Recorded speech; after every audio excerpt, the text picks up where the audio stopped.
Thank you.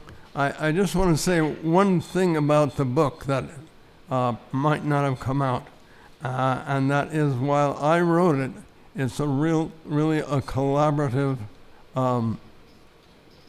project. I learned a great deal from the four artists, each one being very different. And unfortunately, because of a voice problem, I won't be able to talk too much, and Barbara Hale is going to read my part for me. So, and you all know Barbara Hale, and we're all looking forward to hearing Dolores. And incidentally, there are some of her pictures right there, her drawings. So.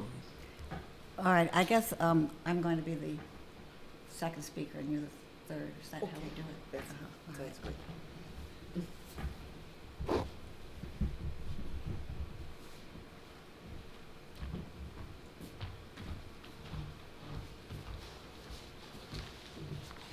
So the speaker are facing out that way. Can you?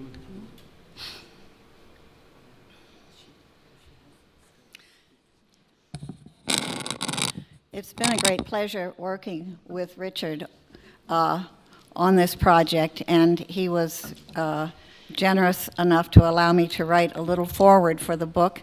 And we've had a lot of good times working with the various artists. Dolores is the only one that I had not known before, so it's a real pleasure to meet you today, Dolores. It's nice to meet you. Yeah.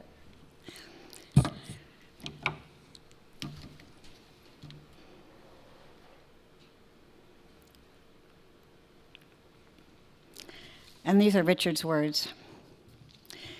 This is the robe of Matatopi, a Mandan chief from the 1830s. In the early 19th century, Plains Indian warriors painted pictographic stories of their heroic deeds on their hide robes to bring honor to themselves and to their families. You can see this is like a diary of Matatopi's most famous deeds, and he sort of a bragging robe. When they were introduced to colored pencils and paper, their representations became far more detailed, but they remained flat or two-dimensional, which became a hallmark of the ledger style. Since paper was hard to find, they often drew on pages from a ledger book. As a result, the generic name became ledger drawing. In Plains Indian culture, men were traditionally responsible for representational drawing and women for sacred designs. Men drew pictographic war stories. Women quilled or beaded geometric designs on clothing and cradles that brought power from the spirit world to both the warriors and the tribe. The two forms of what we now call art, like the gender roles, were complementary. They were differently arduous and equally important to the life of the tribe. Nonetheless, traditional pictographic stories show us very little of women's lifeways or their power in the tribe, and even less of their heroic deeds and other accomplishments, though these were passed down orally. In the 1970s, women began to appropriate this male art form to fill out the past and present history of their tribes.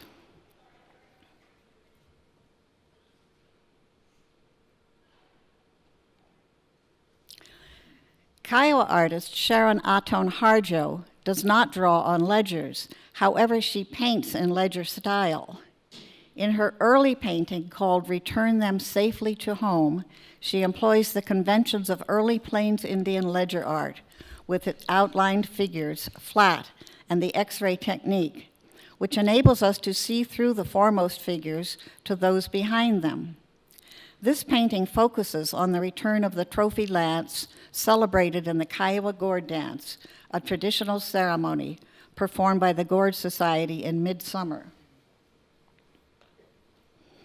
In 1985, Aton Harjo was commissioned to paint One Daughter of the Earth, seen here, by the Oklahoma Historical Society Museum to be one of the pair of monumental paintings 7 feet high that framed the entrance of the gallery that housed the Oklahoma Indian collection. In this painting, Aton Harjo appropriates the style of modern Euro-American art associated with dislocation, fragmentation, discontinuity, and pessimism to represent the core of continuity, pride, and tribal unity that has continued and will persist despite the dislocation and fragmentation the Kiowa people have endured as a result of Euro-American colonization and attempted genocide. Using pictographic symbols recognizable to many tribal members today, she organized her painting not by following a linear chronology associated in Euro-American thought with progress, but through a pattern of images that represent important historical events, movements, places, and symbols in the historic memory of the Kiowa people.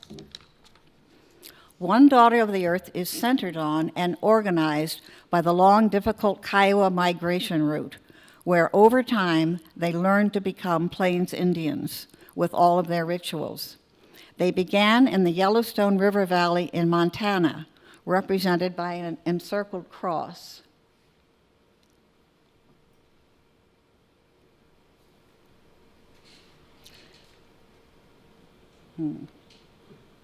Well,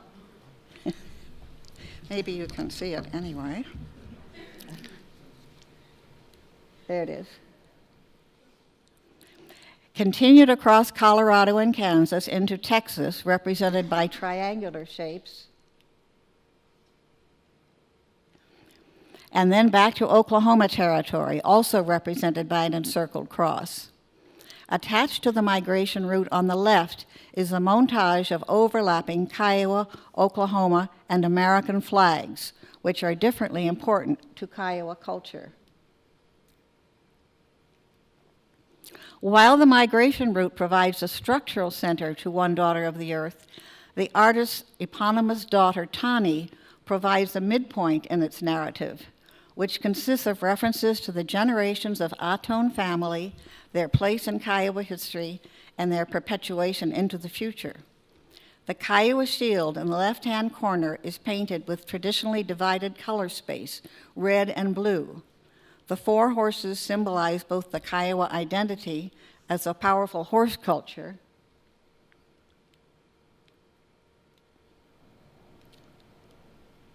that's the shield. That's the Kiowa identity. And Tani's 4/4 fraction of Indian blood, 1/2 Kiowa, 3/16 Seminole, and 5/16 Muskogee Creek. To the right is a bead design of a blunt 2-pointed arrow, which represents the Kiowa name of Aton Harjo's maternal great-grandmother killed with a blunt arrow, which was given to Aton Harjo in a naming ceremony in 1964. The handprints are of the artist and her one daughter, Tani Aton Harjo, a native and descendant of the Kiowas and a future representative citizen of Oklahoma. And finally, in the lower right are 7 stars on a dark blue background. They represent both the Bear Lodge legend, which explains how the spirit force cared for the Kiowas during the migration, and the traditional Kiowa star ceremony performed before the Sundance by young women selected by the tribe. They're the 7 stars. The outstanding woman is chosen to lead their procession, and she holds this position for life. Aton Harjo's aunt had been chosen for that position and given the Kiowa name that translates as the one chosen to lead in. And Tani was given her name after the family received tribal permission.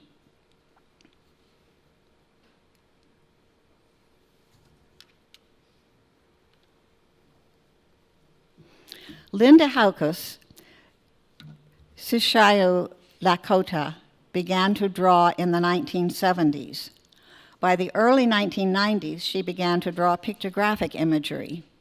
My work, she tells us, focuses on the adaptability and stability of tribal life, the rituals in daily life that provide tiashpei, or extended family, and individual sustenance, stability, continuity, and a thriving society. I appropriated the male-gendered form of ledger art because of my need to tell stories. In Manly-Hearted Woman Stealing Back Horses, Linda Hocus reminds us of the range of women's heroic actions as leaders, caretakers, wives, and mothers, particularly on the desperate journey of the Northern Cheyenne people as they escaped from captivity in the Oklahoma Territory and made the dangerous 1,500-mile journey back to their homeland in Yellowstone country.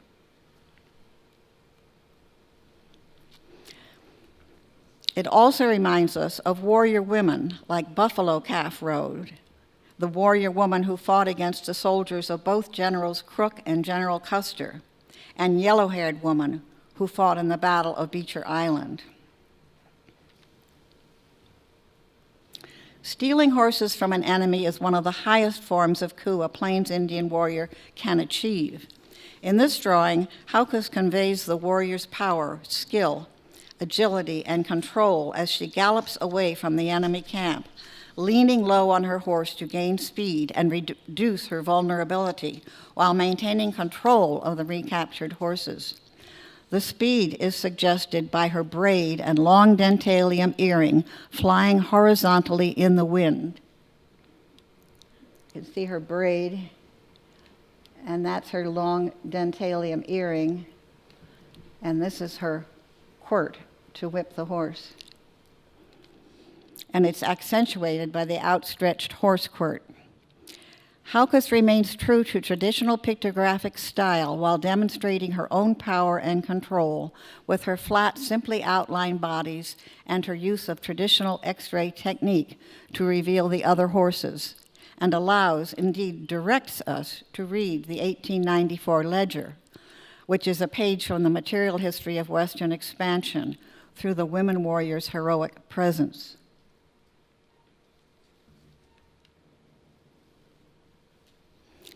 In protecting our families, Hocus focuses on the responsibilities of Lakota women, which parallel those of the warriors. The women, she explains, are filling in what was left out by ethnographers who examined the Native world through a white male lens. And by bringing one of their daughters to the museum, they are teaching her a lesson and exemplifying what will become her responsibility in the future. In the foreground of this drawing, 4 women wearing pictographic dresses of their 19th century relatives are discussing a large pictographic muslin, which tells a story of 2 Sishanyu Lakota warriors moving out of camp into the battle. The pictographic dresses tell a later story of the woman's relatives being killed in that battle. And below the drawing is an implicit story 2 generations after that battle, of profits and losses in 1915 and 1916 of a Citizens National Bank, which came into being at the expense of the Native people who lived on that land. You can see at the top of the ledger, the Citizens National Bank. Well, over on the right.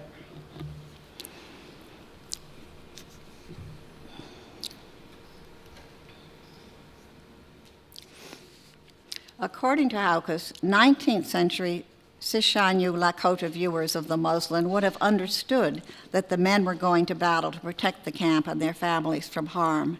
They also would have known that in the victory or war honor dance, women carried their relatives' feathers and wore pictographic hides and muslins depicting elaborate battle scenes. We know this because of oral stories passed down by the families, and because these events are represented in pictographs. But, Hocus points out, the male ethnographers who collected the information ignored the roles that women played. In their own important way, the women protected their children's development by teaching them the beliefs and rituals, by helping them develop characters framed by Lakota virtues, and by nurturing their artistic development, which garnered status and much more. Their protection was felt for years and impacted generations, multi-generations, since these women also helped raise their grandchildren. The 4 women are reappropriating muslin as an example of proper behavior and by countering the loss of historic memory.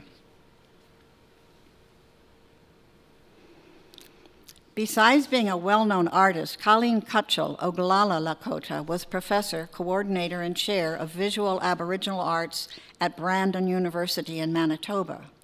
Her lineage goes back to the Crazy Horse and Black Elk Tiash Bay, or extended family. These 2 historic figures, she tells us, have played prominent roles in her life, as well as the whole life of the Oglala people, because of their concern for maintaining the traditions that provide our identity as a people. Her knowledge of Oglala history and traditions, along with her restless accumulation of knowledge and exploration of art forms, has led her to maintain and extend these traditions in a variety of ledger-style forms. In the late 1970s or early 80s, Colleen Cutchell saw a print by Vic Reynolds of a woman's-style box and border robe. What that signaled to me, said Cutchell, was that if he could infringe on women's style of painting, then it could work the other way around. It opened up a door for me to new subject matter. I was young then and had been hesitant to work in the male styles as I was living at home and wasn't sure how it would be viewed for a woman to work in the ledger style. While I had been doing portraits of women from the early reservation period, I began developing my signature style that simulates either bead or quill work, only in paint. And here you can see a traditional courting scene in which the couple shares a blanket, and they also share a parasol, and the blanket and the parasol give them the needed privacy for the courtship. The background is all done in what looks like bead or quill work, but is actually tiny little paint daubs, a very labor-intensive kind of painting. In 2002, Cutchell designed a larger-than-life-size ledger-style bronze sculpture called Spirit Warriors, of 3 Plains Indian warriors on horseback and a woman handing the last figure his shield.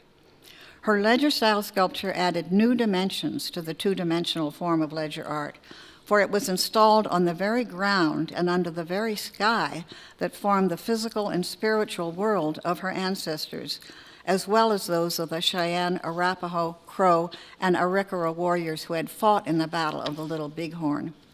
And it was designed for the spectator to look at the sculpture against the very plains where the battle was fought. Has anybody here seen this sculpture at Little Bighorn? Yeah. It's really very, very impressive, and particularly as it changes in the light as day and night come, but the figures stand out just as if they are real, but they're outline figures as they would be in ledger art. As the centerpiece for the Little Bighorn Aboriginal Monument, her sculpture helped change the site from a tribute to General Custer, who lost the battle, to a memorial where Native people could honor the warriors, women, and children who died in the battle. The woman, Cutchell tells us, embodies the humanity and the whole of the tribes that are being defended. The encampments of Aboriginal tribes at the Little Bighorn were filled with warriors, women of the tribes, and children. The woman is handing up a shield to a warrior wearing a red-tailed hawk headdress with whom she is fictionally related, possibly her husband, father, or brother. There's the woman. That's the shield that has the hoop in the center of it representing the world. And there's the hawk headdress. And this is her conch belt.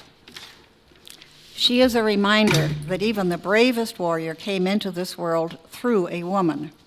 Her moon cycles are recalled in the 13 conches of her belt. Women would hardly have been indifferent to the events of that day, and in the long run were as deeply affected by the Plains Wars as were the men. Stories are still remembered of how women helped fallen warriors in battle, of how they were aware of the warrior's situation and ran to assist them and hand them their equipment, Black Shawl, the wife of Crazy Horse, stood ready with hot meals, fresh horses, and replenished weaponry.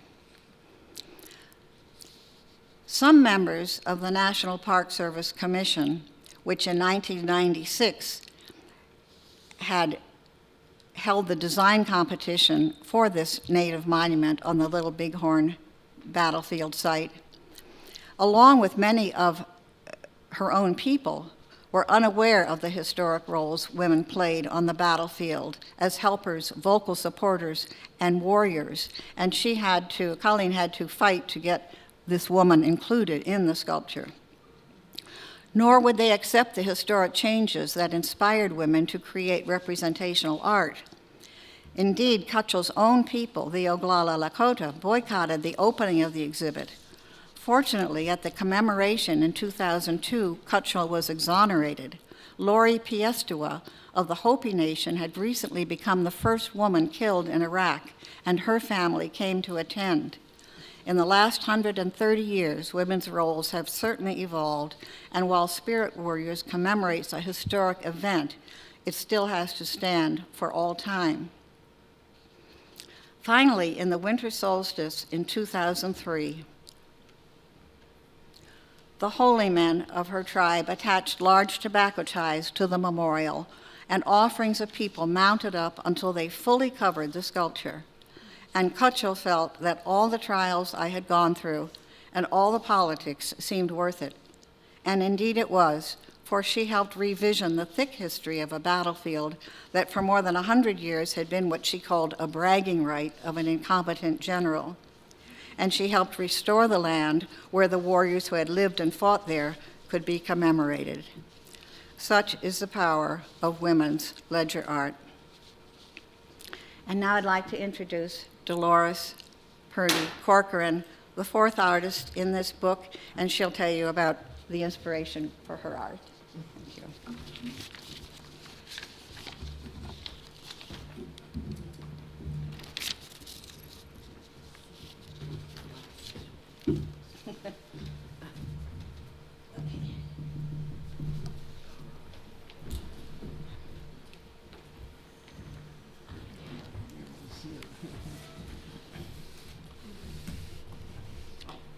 Well, as you all know, I am Dolores Purdy Corcoran, one of the subjects written by Dr. Pierce in Women in Ledger Art. I'm extremely honored. I was very pleased to have been asked to be in this book. Richard was a diligent researcher, and he, kept us on our toes and worked with us for 6 years, and it was so good to work with him. And he got to actually watch all of us kind of change and mature with our art as we talked about it and talked to him. I'm also very pleased to have been asked to be here today too. This is very cool. I'm a member of the Caddo Nation of Oklahoma, but I'm also part Winnebago on my father's side, and on my mother's side, I am Swedish and German. So I've kind of have them, both there. I've got a blonde-headed, blue-eyed mom, and she's still alive. But Dad was a full-blood, and the Caddos were originally from East Texas, Louisiana area, and the Winnebagos were originally from Wisconsin, Minnesota area. The Caddos are now in Oklahoma, and the Winnebagos are near Nebraska, near Omaha, Nebraska. So I'm kind of both northern and southern plains. I've been showing actively in galleries and in art shows for the past 15 years, and I've been an artist most of my life. I am trained professionally in watercolor, and the past 6 years I've been living really close to Santa Fe, New Mexico. It was over a decade ago I discovered ledger art. I was doing this family research, and I found this guy. His name is Huwani, and he's a relative, and he was imprisoned. And I thought, aha, found that family horse thief. We all have one someplace, and I thought, okay, this is perfect. I found this. And then I realized that he had been arrested with 71 other people. And so that was it. I started really figuring out where he was arrested, why he was arrested, where he went, and he ended up in Fort Marion, Florida. And then that's when I discovered the art that was coming out of that prison. This has been well over a decade ago. I point this? There we go. So, historical ledger art, you've seen some of the beautiful pieces that Richard had put up on these slides. Ledger art is so fascinating. There's so much to tell you about it. I want to just touch a little bit on, because I'm hoping I pique your interest in that you guys are going to want to go and do a lot of research on your own about this, because there is a lot to know about it. As he mentioned, the robe hides were basically there for the heroic deeds. They showed their heroic deeds. They showed, coups that were counted. They showed how many wives they had, how many horses they had, and this was usually done on their robes or on their teepees.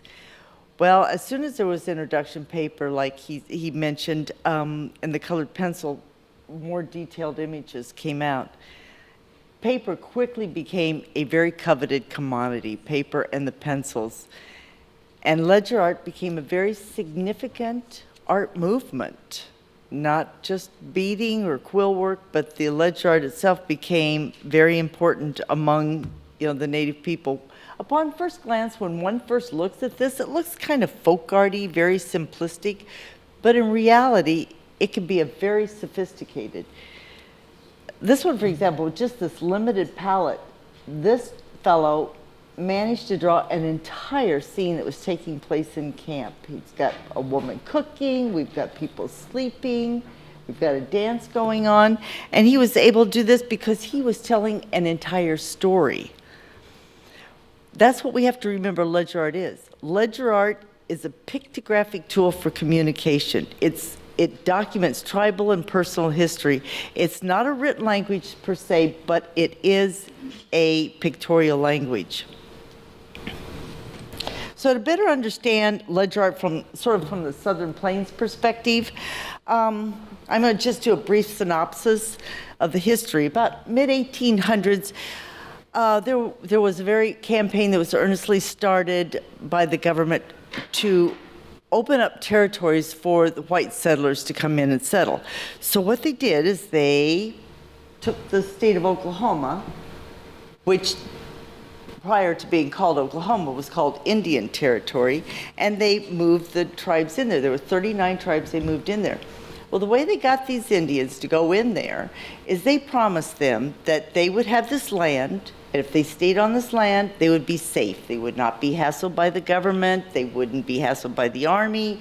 The pioneers wouldn't bother them. They were going to be given anything they wanted, supplies, food. They would be taken care of, and they would be safe if they moved there, as long as they stayed on their allotted land. So once they did get there, they realized it was not necessarily going to be enough supplies. Sometimes the food arrived, sometimes it arrived spoiled, sometimes it didn't arrive at all. And the wild game that was on their allotted lands was quickly depleted. So in 1874, when the supplies didn't arrive, a group of hungry Indians took off. They got on their horses and they took off and they went hunting on lands that were then occupied by whites, and so violence spread. Well, the government determined to stop this, and they stepped in, they went in, they arrested the men that they thought would be, well, they were the ringleaders who said they were going to go, or perhaps would be a possible threat, maybe another additional uprising. So they arrested them and they sentenced them to 3 years in exile in Fort Marion, Florida. Now, these fellas were, and when I say fellows, it was the men that were generally arrested, although I believe there may have been one woman that was arrested, but some of the women went with their husband. There were some children that were along too, but there was a total of 72 of them. They were from 5 tribes: the Cheyenne, Arapaho, Kiowa, Comanche, and Caddo. And it was in 1875. They were shipped by train and spent 3 years there.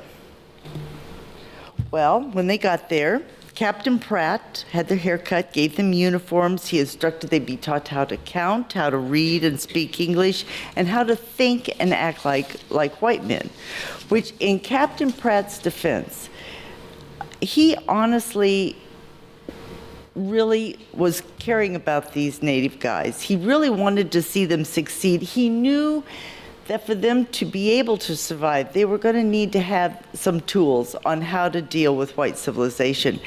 And in all honesty, he really, truly was trying to help these guys. Well, of course, when these guys arrived in Florida, I mean, everybody here on the East Coast had read these newspapers all about these big bad guys, and, you know, they wanted to come see them because they had heard so much about them. So it kind of became like this tourist destination. People would show up, and they just wanted to see what these guys look like.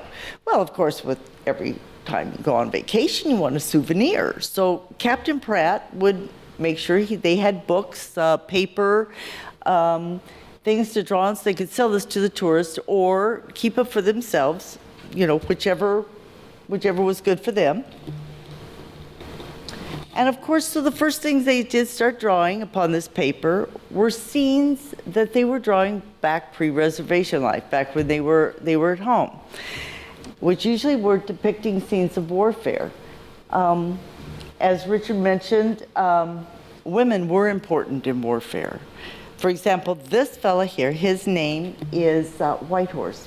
He's a Kiowa Kiowa ledger artist, and we know it's Whitehorse because of the little glyph over his head. So frequently there would be a little glyph that would explain who this fellow was.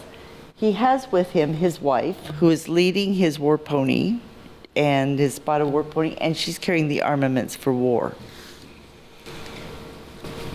Technique was simple. Flat work, no shading. The backgrounds generally were omitted in most of the drawings. Distance objects would not necessarily appear smaller. And generally you read ledger art from right to left. Action generally goes to the left, although I have seen some ledgers where they're going the other direction, but generally it's read to the left. Let's see. This one here is a very cool drawing. Now, you've got to admit, how cool is this drawing? This guy's used 4 colors and has managed to do an entire scene with 4 colors. You have to realize there's no erasers. So this man had to have this entire composition worked out in his head before he could even start drawing it on, so he knew where he could lay colors at, since he's only got 4 of them. So, I mean, from an art perspective, this is pretty cool. Not only was he able to do this, but he was also able to identify certain people in these drawings. For example, the lead fellow in the front, because the painting that's on his face, also because of the piece metal and his quirt for his the dog soldier quirt, the markings on that, one would know that this was Featherhead, who was a very famous leader.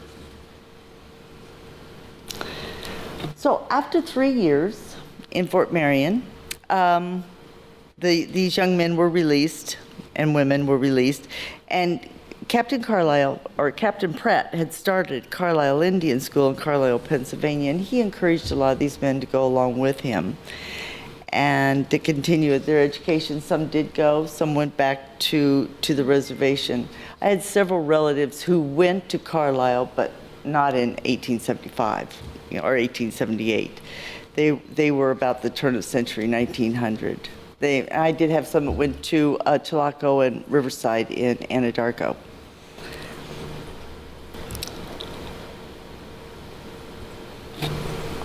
Now, as we know, and has been mentioned, women were not allowed to draw or bead representational figures. Yes, geometric figures were very important. Occasionally you'll run across an adornment or a valise or some other piece of material with representational figures on it. So just so you understand, the way this was done is a man would draw the figures, and then the woman would do the beading, because men did not do beading. So let's fast forward about 50 years. Flat work came back. It was a group by the name of the Kiowa Five. It came back into popularity. Now, the Kiowa Five were very interesting. They were 5 people who were educated at the Indian Agency in Anadarko, Oklahoma. A woman by the name of Susie Peters, who was their teacher, brought them to the attention of a fellow by the name of Oscar Jacobson. He was a Swedish immigrant who in 1915 had been asked to head the art department at OU. So he brought them to Norman, Oklahoma, found some housing, a monthly stipend, and this is where their work inspired the Oklahoma style. Now, as I told you, they're referred to as the Kiowa Five, but there was actually 6. The original members of the Kiowa Five consist of 4 men and a woman. This woman's name is Lois Smokey. Now, she was definitely a woman ahead of her time. She was chosen by Oscar Jacobson because her paintings reflected the importance of tribal life as seen through the eyes of a woman. She was able to put a different spin on it because she is a woman. Well, let me tell you, the men were not happy about this whatsoever. And Dr. Pierce found a quote by Oscar Jacobson, and it reads, "For participating in such unladylike activity, the resentment found expression in several small, unkind annoyances to her, even to the extent of mutilating her work." Lois lasted 1 semester. She left to soon be replaced by another male, but I tell you, her name lives on as a trailblazer. She is a true feminist. She is a lady who stepped out, did things that were traditionally a male-dominated and a male-only art form. And she actually paved the way not only for women, but paved the way for Native men too. Both now have this freedom to kind of cross over gender-specific art forms. And let me tell you, we've got some big men beaters and men who work in clay that were generally only a woman's art form, and they are pretty spectacular. Now, I must admit, I've occasionally been dogged by some male ledger artist, but all I have to generally do is point out some tribal member, male tribal member, or some brother or something that's a beater or working in clay, and generally the conversation is over at that point. So it hasn't been too bad. They know I'm going to stand up to them, and it's kind of fun. Now, the interesting thing, too, that's kind of interesting is because Smokey, most of her work was either destroyed and she just wasn't there that long, it makes it very ironic that out of the Kiowa 5/6, hers is the most collected and most sought after work of all of the Kiowa 5. So now we're going to fast forward 80 years. The reemergence of ledger art, it's a movement that those of us who are now actively involved with it, well, we bring our own qualities and we bring our own twist to it. Again, it's morphing, and it's morphing into a different art form, and it's moving right into contemporary art. I've had several museums, in fact, Site Santa Fe and the Museum of Modern Art in Kansas City, Nerman Museum of Modern Art, have both collected my work. So what Lois started, we're now following in her footsteps, and we're right there behind her. And as a woman, I can portray all different aspects of Native life and bring a fresh new look that was once just a male-dominated art form. So it's kind of fun to be able to step back and go to some of these shows and look at some of this art that men are doing that was generally a female only, and some of the amazing beadwork and some of the amazing pottery that they're doing. and look at some of the work that women are doing that generally was considered a male-only art form. Now, of course, one of the coolest things about excuse me, working in this ledger art is being able to work with this really cool old paper. I have 3 pieces that are up there, but this antique paper is, I mean, just the feel of it is so nice. About 1900, they started adding more wood pulp to it, so that makes it real acidic. So I'm making sure that most of the paper from that I collect about that time, prior to that was generally cotton, but I make sure it's linen or cotton. Because you have to be real careful. If it's got the wood pulp, it'll start to disintegrate because of the acidity in it. Now we do have to be careful of the ink, though. A lot of times the ink will have some iron in it. What's really cool about this ledger, and I'm not sure if you guys can read this, but it talks about wolf scalps. If you look up in the upper right-hand corner, it'll say wolf scalps. So this Clerk's Register of Warrants was from a county just south of St. Louis. So they were paying bounty on wolf scalps because they were trying to get rid of the wolves. You know, they were eating the livestock. Of course, now we're trying to reintroduce the wolves. I do a little political, sometimes satire in my work. For example, if you notice, the fellow in the middle has a portrait he's taking to India market. It's kind of like Mona Lisa with a feather in her hair. So it's sort of my way of saying that whether it's European art or it's Indian art, it is fine art. It's not really crafts, it's a fine art. This next one is War Heroes. Now here I have incorporated some Caddo words. It's sort of my own way of keeping our language alive in a small way. So if I can find words, or if it's something that we have words for, I will try and put them onto a piece, just so it's just a different aspect of it. This is done old style, but with a couple of twists. Generally, I have somebody looking at the audience because it's like adding another layer to the story. So I do not put faces on my men. I do on the horses, but not on my men. But this is a way to kind of invite the audience in to the painting, and the audience then can read into this what they want. So it's just like another layer onto the story. Excuse me, Dolores. Yes. You have, the top warrior seems to have an eye and a mouth, but I guess that's figures. Yes. That's actually some numbers that are underneath it. Yeah. You did that on purpose.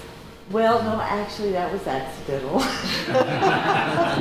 It ended up in the wrong place. It was supposed to have been moved back just slightly, so we didn't have that in there. So. Or I could say, of course, that was purpose. Okay, like I told you, I generally do not do too much that's political, but this is, of course, a story, as is most ledger art. Caddo women taking repatriation of the ghost dance pole into their own hands. We had a 12-foot-long cedar ghost dance pole. It was always kept up in the crook of a tree, you know, in the dance grounds, and when a ghost dance is to be done at a certain dance, it'll come down out of that crook of the tree. Different families are to take care of it.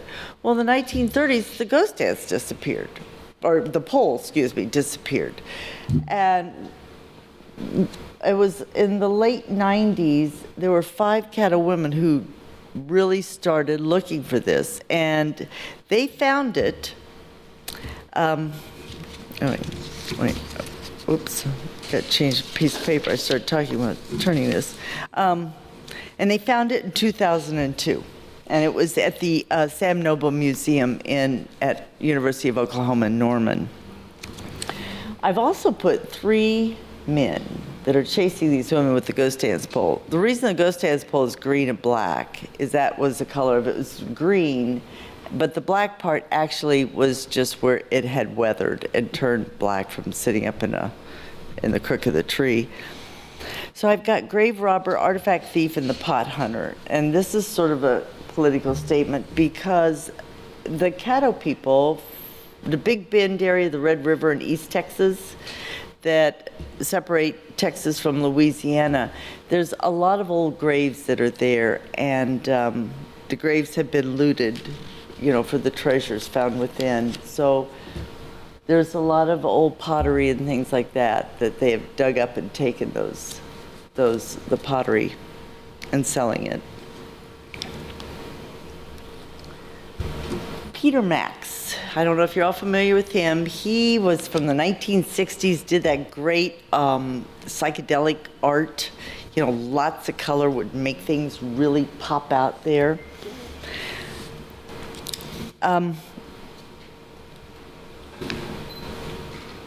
So I find this kind of fun to actually start working with the color. And I've been trying to make that static line where the color is so close that you can't even really see the line on there. I also put this on a statement of taxes due because I thought this was kind of a fun little thing. I mean, most Native people were going, taxes, why? So it's kind of like the whole juxtaposition of the words to the image and just making it just another layer of a story. Because, ledger art is all about the story. This is Blessing of the Morning Sun. Again, I use lots of color. Mine's a little different than most other ledger artists. I use lots of shading. With this one here, I added a sun and some clouds, but it's really more for composition because I needed to ground her. She kind of looked like she was floating out there in the air, so I used, composition-wise, it was a smart choice to make, just to make an entire scene on this picture.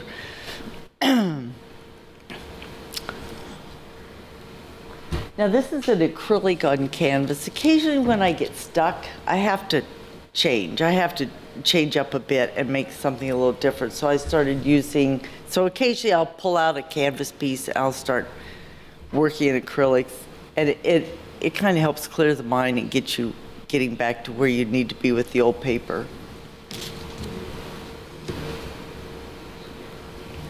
This is Cadillac Warriors. Of course, it's, I love to do a little play on words, so it's kind of fun to bring a little humor in. And of course, as you see, there's that guy in the back. He's kind of asking you if you want to go for a ride or not go for a ride. And living in New Mexico, especially near the lowrider capital of the world, Espanola, I see a lot of great old cars. So of course I had to do sort of the lowrider Cadillac Warriors. And of course we can't forget Cadillac Ranch. I'm not sure if any of you guys are familiar. Amarillo, Texas, right outside of Amarillo, there's this guy who's planted 7 Cadillacs, just kind of, face first. And people go out and spray paint on them, and it's kind of a tourist attraction.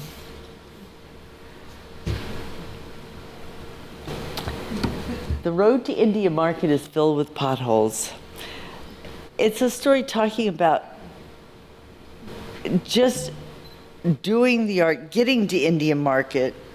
There's not only potholes, but a lot of hoops that it's a native artist, or any artist actually, to be able to show their work have to go through. You've got the application process, whether or not you're accepted. You got to make sure you get all the work done. You've got to load it into the truck. You've got to sit there and make sure you get there on time. And of course, there's always a pothole or a bump in the road someplace.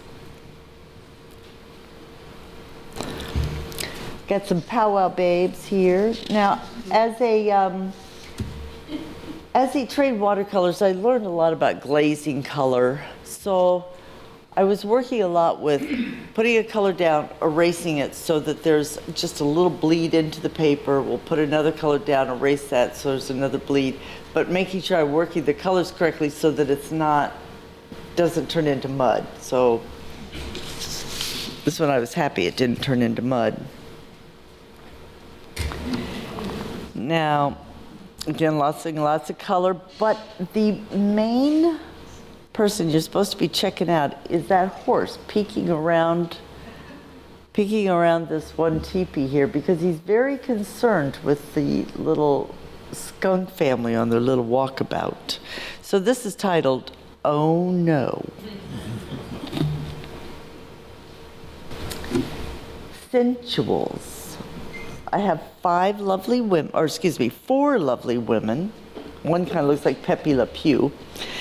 And they are in a field of just beautiful, fragrant flowers. So it's just something you can just imagine the aroma.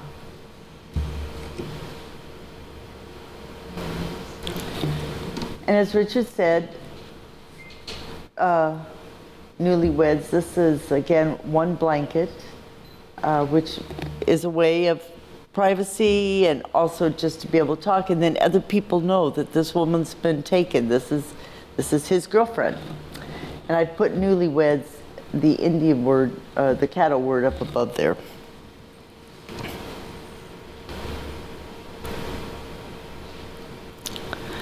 Going to war.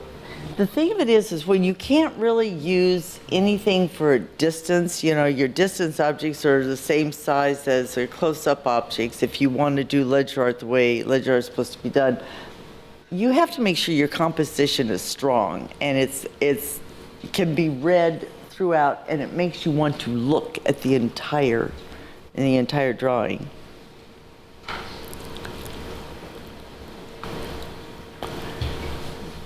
So this is War Hero. This is another perspective. I just started doing some close-ups. And of course, the horse is looking at us along with the warrior. Buffalo Hunt is among my most popular storyline. People like to have the tradition as well as the movement and the composition. Sometimes I outline everything in a color because it just makes it pop even further. Again, I introduced clouds into this one, and that was really kind of to ground it, to ground the work again. Blessings. Again, I worked with a lot of color and trying to make this whole static line work. Dragonflies are used for well, they're a sign of prosperity and good luck. So you would like to have a dragonfly, you know, around your home, and it's a good thing to have those around.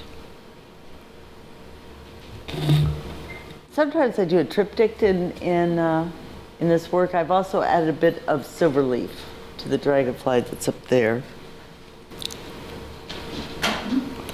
Now this is kind of a new direction I'm going. It's Waterbird. It's a symbol of the Native American church, and it's a Southern Plains, Oklahoma style. It's also referred to as a peyote bird. And I don't just do paper. This is kind of fun. I was doing an umbrella and a purse. And the umbrella has both the northern and southern style. I've got thunderbirds and peyote birds that are there. And my floral design could be either a northern plains. It could also be very Swedish looking. So Mom's involved in this one too. And then of course the book. I tell you, like I said, I was very pleased to be in this book. I believe it's in its third printing or fourth printing. What's that? The book, is that in its third printing? I'm sorry. Oh, is the book in the third printing now, or is it in its fourth printing? Yeah, well, I don't know. It's still in the first, but it's about sold out. Yeah, okay. But we'll have 12 copies for anybody who wants one. Ah, okay. So anyway, I hope you've all enjoyed this talk. I know there's going to be a question and answer later, and I'd be happy to help, answer any questions if you have any. I love doing ledger art. It's a way for me to connect to my culture, and it's a way for me to actually educate people on the Caddo tribe. We're a very small tribe. There's not a lot of us. So it's kind of nice to be able to talk about my people. So, thank you.